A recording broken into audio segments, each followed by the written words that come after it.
Alright guys, dito tayo ngayon sa Congressional. Sa top speed tayo ng konti, no? Tingnan natin kung gagana yung GPS natin. Kaya lang dito sa location na ito nawawala eh. Pero tingnan natin dito sa ano, ayan, 47, 48. Speed 2 lang tayo. Ayan, speed 3 na tayo. 51, 54.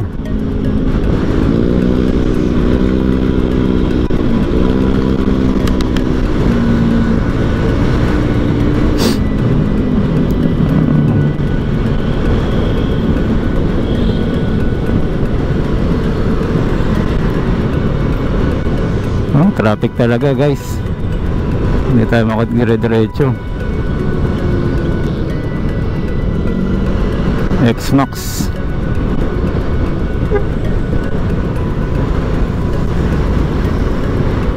Broken line guys. Easy silang serve. Wala, hindi tayo nakapag ano. Matraffic dun sa kabila, kaya lilis tayo ng konti. Medyo palayo to, pero wala tayong ibang dadaan masyadong stoplight na dahil EDSA kagad.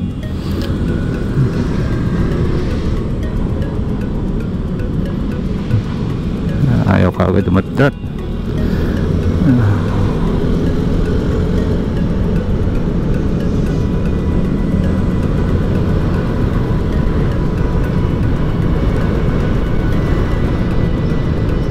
Huwag nyo pong gagayahin to guys, lalo na pa yung mga walang lisensya pa.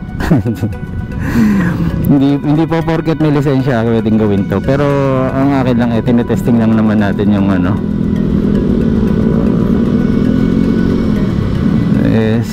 Dito mayroong lubak dito sa gitna.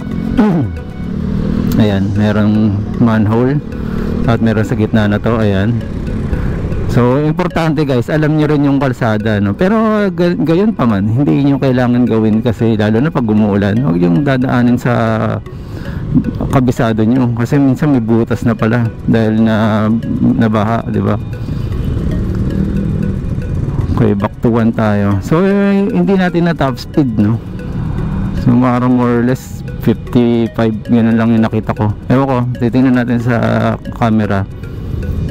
Kaya lang ano to, flickering, di ba, yung ano, hindi nyo nakikita yung digital ano na buo dahil sa umaga, no?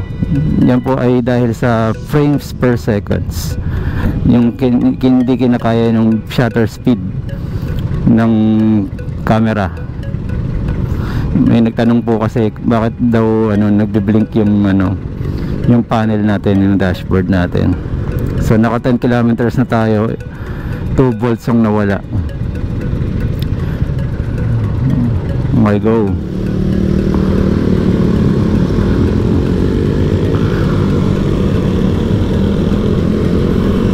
SNR Muñoz po ito guys, Muñoz. So ito na po, palabas na po tayo ng EDSA.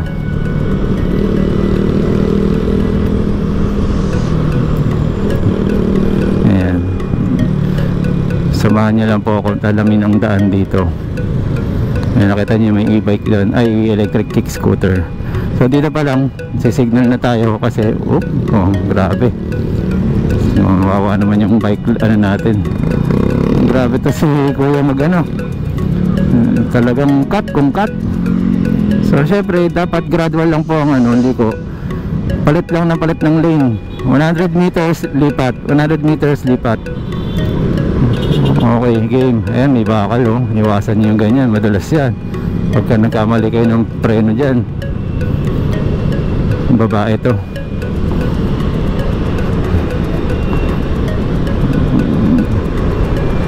So dito tayo sa lane na to kasi mag-u-turn tayo. So in 100 meters dapat nagsisignal na tayo. Ayan, nakastop pa kaya abang-abang tayo. Ito yung electric na VinFast, no.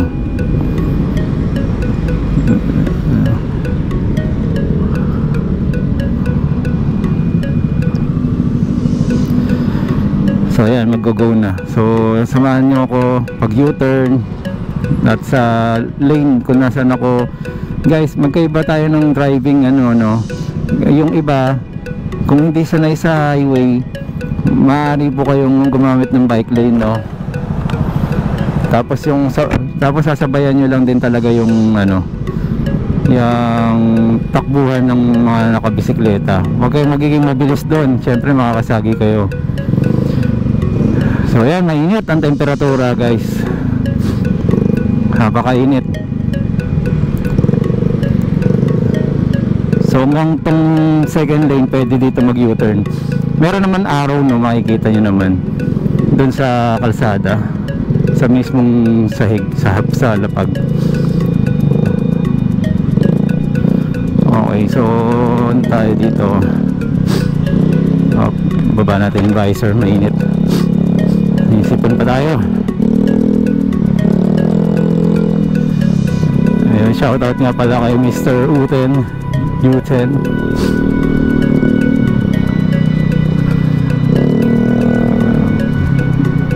And ang The Wasp Club, napakadami nyo na. Ayan, at maglalagay na rin tayo ng display ng mga e-bike accessories sa ating pwesto sa Novaliches Bayan, sa tapat ng Barangay Novo Proper. Ayan, so nandito po ako. Bakit? Kasi itong second lane po dyan sa kabila, may kumakanan po dyan papuntang Roosevelt, no, na tawag po ngayon ay Fernando po Jr. So ito na rin po yung station na yan balik tayo po dito kasi po mayroon po mag-u-turn naman doon sa kabila. So meron na rin nakaharang doon, no. Ito na po yung Walter Mart. So may slow moving kasi dito, may mga nagbababa. Meron tayong tumututo kasi sa likod natin, kaya hindi ako makapasok agad. Ayan ang Walter Mart. Bukas na ba? Baka pala magbukas niyan. Hindi, yung KFC lang. Okay.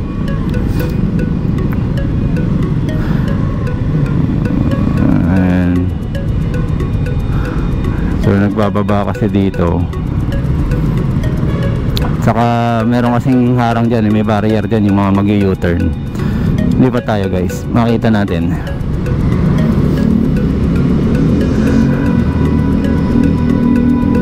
Ano ba yun? Medyas? Kala ko boots.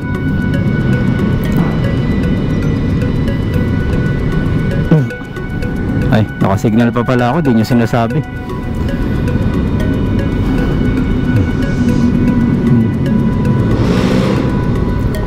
Hindi ko lang po nakita kagad kasi nakaharang yung camera natin. Okay, pasok. Pasok tayo. Hindi tayo naka top speed ng kahit pa paano.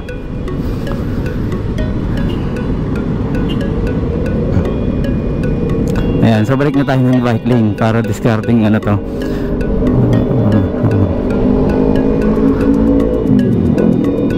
Ay, sorry. Asa na ba yun? Dito po yung e-scooter. Ito, VinFast. Ayan, meron pala rito niyan. Asa na nga ba yun? Nakita ko yun eh. Lumagpas na ba ako? Lumagpas na yata. Nakalimutan kong ituro. Baka kumanan eh. Okay, game. Hindi. Ay, ito pa lang yata. Hindi rin. Ayun, ito. So guys, ayan. So dito kayo pupunta kung gusto nyo makita yung unit na tinesting natin na E5C, no? So, sorry guys, I'm using bike lane.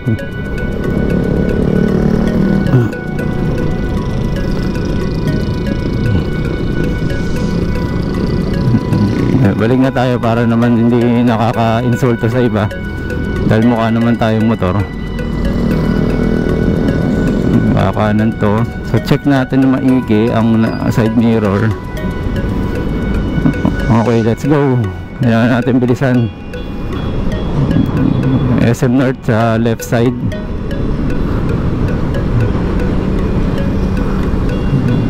Ano ba yan? Okay, next. Excuse me. Ayan, sa north. Tingnan natin, baka biglang magkumanan to dahil Yung mga nagtatanong po, yun pa rin po yung suspension natin, no? Yung TTGR na 310 mm or millimeter. Ayan, speed 2 lang tayo guys, speed 2. 47, 48, 50 lang yung takbuhan natin. Tinan nyo pa yung takbo ng bike, mga 25 to 30 yan.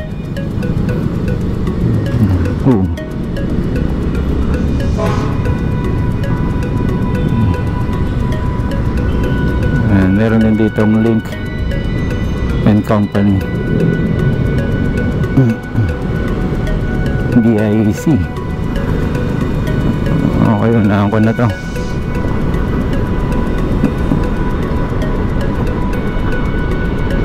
Okay, yan po yung takbuhan natin. Speed 2 lang po guys, speed 2.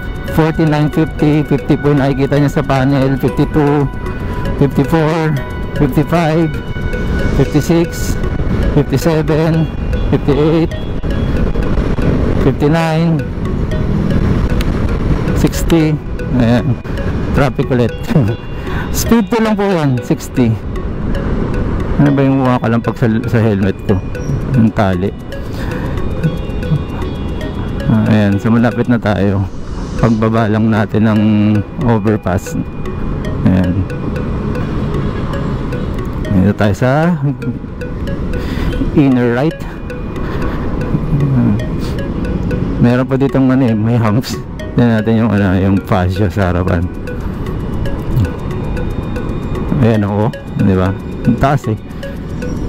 Ayan o. Bumaba na ng konti, nakaraan mataas yan eh. Okay, check muna tayo dito sa Quezon Avenue traffic situation. Back. Okay, sa bandang kaliwa makikita nyo po yung papunta po yan ng circle, well, ng rotonda. Ayun, medyo traffic siya. Okay, puro lubak. Lipat tayo.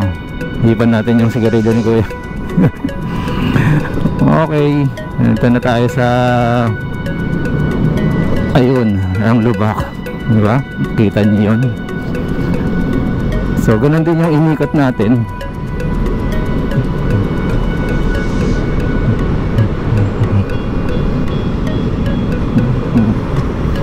Dito tayo. Okay, so sa mga nakapanood po, maraming salamat po. Magsisignal na tayo eh. Racing King, no? Ay, siya na yan. Nakita na natin yan dati. Binati ko na yan. So, shoutout sa boss. Ingat. Lakas yan. 180cc yan. Okay, so maraming salamat po. Thank you. Ayan o. Meron na rin tayo dito sa Japan, guys. So, okay. Once again, Marvin Chua Motovlog po. Maraming salamat po. Salamat din po sa mga nag-subscribe. Subscribe, okay. Bulol pa, no?